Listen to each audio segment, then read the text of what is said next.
Hey guys, welcome back to markdillon.com, or if you're watching this on my YouTube channel, that is very much appreciated. So it's been a while since I've talked to you guys, almost 2 months now. Time flies. So if you're wondering what I've been up to, the answer is not much. I basically took a 2-month hiatus and just kind of disconnected from everything and spent a lot of time with my family, my sister and my brother-in-law, my nieces and nephews who I adore. As they're getting older, I think that it's very important for me to spend time with them and develop a real meaningful relationship with them and not just be the uncle who comes around on the occasional holiday with presents.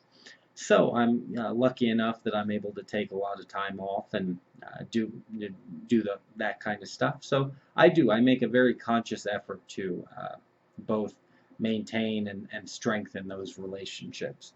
I don't think good relationships and meaningful relationships happen by accident. They take a lot of work.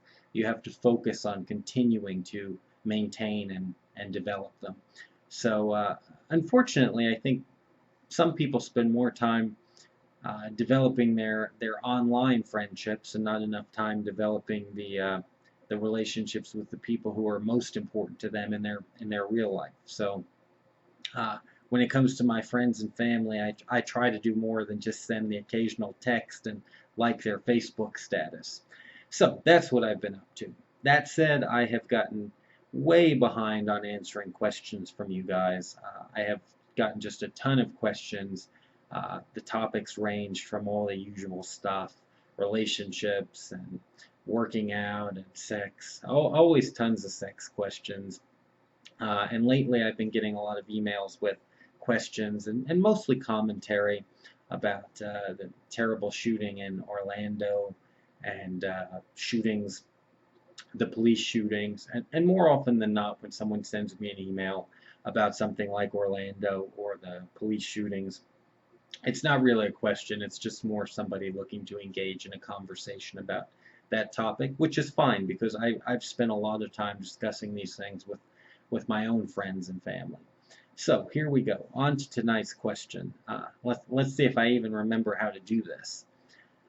Thomas says, Dear Mark, thanks for your channel and being interactive with your fans. I'd like your take on this, but you don't have to answer by video unless you want to. My boyfriend and I generally see eye to eye politically and on social issues, but lately we have been having some heated debates about Black Lives Matter. We are both very active civically, and he wanted to join a protest in our area. I said that's ridiculous. I understand why they're protesting, but I don't approve of their tactics, such as disrupting gay pride parades, and to be quite frank, I think the African American community is not supportive of gays. I remember during the last election many black pastors coming out against President Obama because of his support for gay marriage. To make a long story short, I don't think we should participate in those protests. We should use our civic time for gay rights causes. It seems like now every time we see something on the news about Black Lives Matter, we end up in an argument. How do you think I should handle this? And do you see any validity to my objection? All right, Thomas, that was a long email. Um, I mean, it does raise an interesting uh, conversation because I've actually debated the same thing with a friend of mine who thinks similarly to you, maybe not quite to that degree. Uh, what I'll do is I'm going to answer the second part of your question about the validity of your argument. I'll answer that first because then that allows me to tell you how I think you should handle this with your boyfriend. I don't think you present a valid argument, and I think you're wrong on quite a few fronts. Um, I, the idea that somehow the African American community, as you say, is not supportive of gay people, well, that's ludicrous. Yes, there were black pastors who came out against President Obama when he spoke out in favor of gay marriage. But I have news for you. There were plenty of white people who spoke out against the president, plenty of Latino people who spoke out against the president. That has nothing to do with their particular race so much as it does their belief in a 2,000-year-old book. Yes, are there black people who are anti-gay? Of course.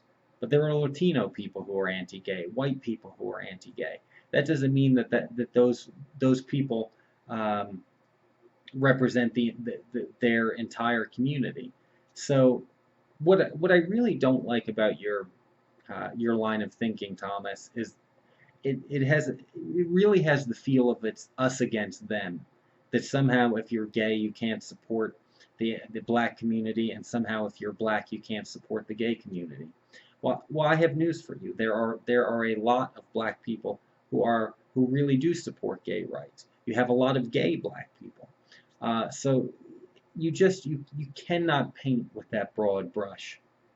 Now, as far as you not agreeing with them disrupting gay pride parades, well, Thomas, I agree with you on that. I don't like the idea of Black Lives Matter disrupting gay pride parades, but I wouldn't like any other movement disrupting gay pride parades. That has to do with my own personal bias. That in no way should be reflective of whether or not I think that what it is that particular group is fighting for is valid or not. That has to be judged based on its own merits. And in this particular case, I think Black Lives Matter is that they are fighting for something that is necessary. I mean, I think that there is no question in my mind, if you can objectively look at statistics, that unfortunately minorities, not just black people, but minorities in general, end up participating in a two-tiered justice system in this country. Um, that both at the judicial level, in terms of how they're treated once they're in the court system, all the way down to how they're treated when they interact with the police. And there are so many statistics to back that up. First and foremost, as far as what Black Lives Matter is putting out there, is yes, minorities make up a disproportionate number of police brutality cases. That doesn't mean that there are not white people who are abused by the police. It's terrible when it happens to anybody. But what Black Lives Matter is saying is that black people make up a disproportionately large number of those police brutality cases. And for example, if you look at the statistics, the group that's most likely to suffer brutality at the hands of the police would be young black men. And that segment makes up a very small portion of the country's population, but they're disproportionately targeted by police for these aggressive tactics. So yes, that does have to be addressed. There is systemic there is some systemic racism in the legal system. Some of it is caused by conscious and unconscious bias. All these things have to be addressed. And I think as a gay man, somebody who has been the victim of discrimination, such as yourself, you can't turn a blind eye to someone else's discrimination. I think that the best way to think about things like this is simply say, is there a legitimate problem that has to be addressed? And if you answer yes, then everything else that gets pushed to the side. If there is a legitimate problem, and in this case there is, there are so many examples you can use.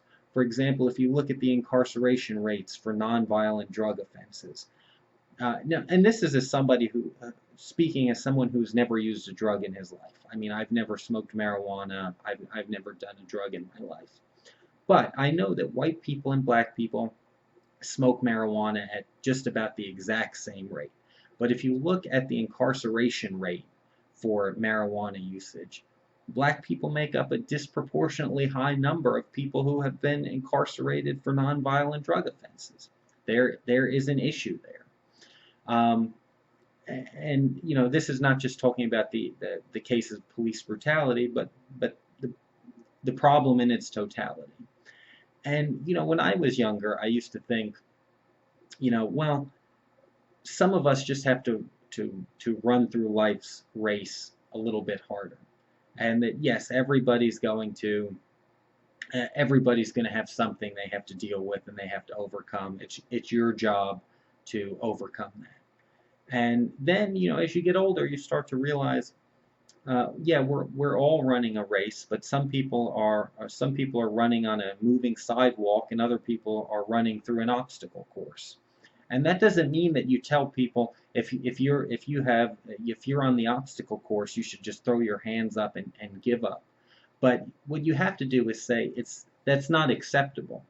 It's not acceptable that certain people are profiled and abused by the police. It's not acceptable that certain people are denied employment because of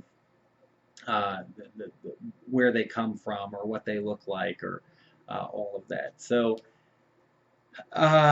Thomas, I think the only way for you to address this with your boyfriend is to recognize that he's right and you're wrong. The way you're looking at this is fundamentally flawed. There's really not a gray area here. There's not a lot of room for compromise when it comes to something like this. Now, does that mean you have to be out there protesting with him? No, of course not. Protesting is not for everybody. But I do think that you should express to him that you really understand why he sees validity in doing so. And I think you should encourage him to participate in those protests or whatever it is he wants to do, where he feels like that that he can make a beneficial impact. And when you look at those protests, you see people of every race and ethnicity. You see men and women. You see young and old.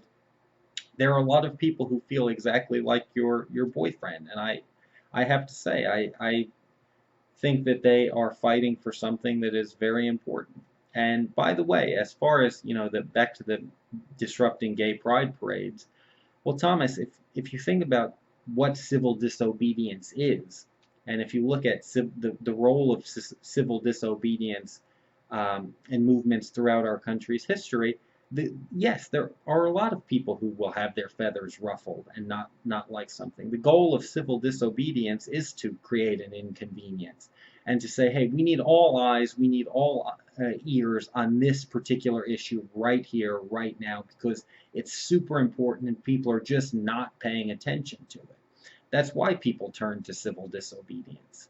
So, Thomas, I hope you will adjust your thinking. And then you can be supportive of one way or another of your boyfriend's desire to participate in this. So there you go. I hope this helps, and there you go. Guys, thanks for tuning in to markdillon.com. If you're watching this on YouTube, do me a big favor and click the subscribe button. Thanks.